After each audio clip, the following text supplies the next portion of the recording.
நேற்று முந்தைய நாள் காலையில் வடமேற்கு ஆப்பிரிக்காவில் புர்கினா பசோ என்ற நாட்டில் இருந்து தம்பி ரவிக்குமார் பேசினார். அவர் 5 ஆண்டுகளுக்கு முன்பு 2021ஆம் ஆண்டு அங்கே போனார். 2014 முதல் என் பதிவுகளை தொடர்ந்து பார்த்து வருகிறார். அங்கே வெளிநாடு போக வேண்டும் வேலைக்கு என்ற எண்ணமே என் பதிவுகளை பார்த்து தான் அவர் ஏற்பட்டது. அதனால் வெளிநாட்டுக்கு சென்றார். இப்படி குறைந்தது 50லிருந்து ஒரு 100 பேர் என்னுடைய பதிவுகளை பார்த்து வெளிநாடுகளுக்கு வேலைக்கு சென்று இருக்கிறார்கள். அந்த ஆர்குட் இருந்த காலம் 2007, 8, 9 எல்லாம். ஃபேஸ்புக்கில் 2009 இணைந்தேன். 11 வரைக்கும் பதிவுகள் எழுதவில்லை. 11லேருந்து 14 வரை சில பதிவுகள். 14க்கு பிறகு நாள்தோறும் 50 முதல் 100 பதிவுகள் எழுதி வருகிறேன். அது நிறைய தாக்கத்தை ஏற்படுத்தி இருக்கின்றது.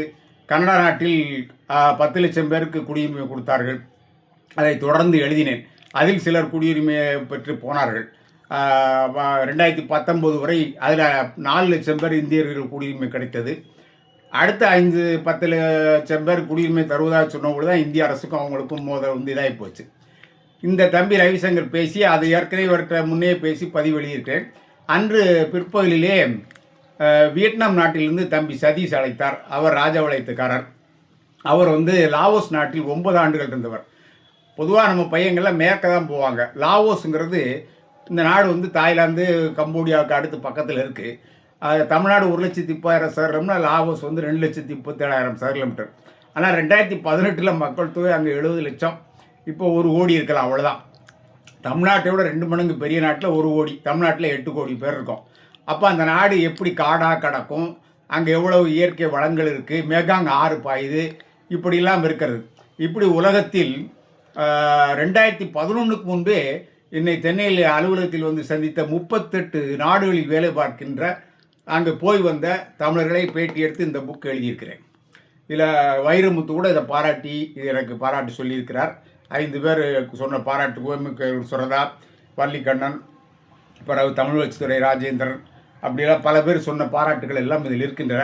இந்த லாவோஸ் தம்பி, வியட்நாம் தம்பி, அண்ணா நீங்கள் கம்போடியா வரும்போது அப்படியே வியட்நாமுக்கு வாங்க, என்னுடைய அறையிலே நீங்கள் தங்கிக் கொள்ளலாம், நீங்கள் ஒருவராக வந்தால் அறையிலே தங்கிக் கொள்ளலாம், நானே சுற்றி காட்டுகிறேன் என்று சொன்னார். அப்படித்தான் எனக்கு பல நாடுகளில் பயணங்கள் அமைகின்றன. நைஜீரியாவில் மருத்துவர் ஆனந்தராஜ் வீட்டில் 12 நாள் தங்கியிருந்தேன். கென்யாவில் ராஜா இளங்கோவன் வீட்டில் 8 நாள் தங்கியிருந்தேன். நைஜீரியாவில் ஒரு புத்தகமாக கூட எழுதி முடித்து விட்டோம். இப்படி இந்த உலகம் முழுவதையும் இருந்து வருகின்ற நட்பு அழைப்புகள், அவர்களுடைய அமெரிக்காவில் கடந்த ஆண்டு 6 ஊர்களுக்கு சென்றேன். பல நண்பர்கள் வீடுகளில் தங்கினேன். இப்படியாக நம்முடைய உலக பயணங்கள் தொடர்ந்து கொண்டிருக்கின்றன. யார் அழைத்தாலும் அங்கே வருவேன்.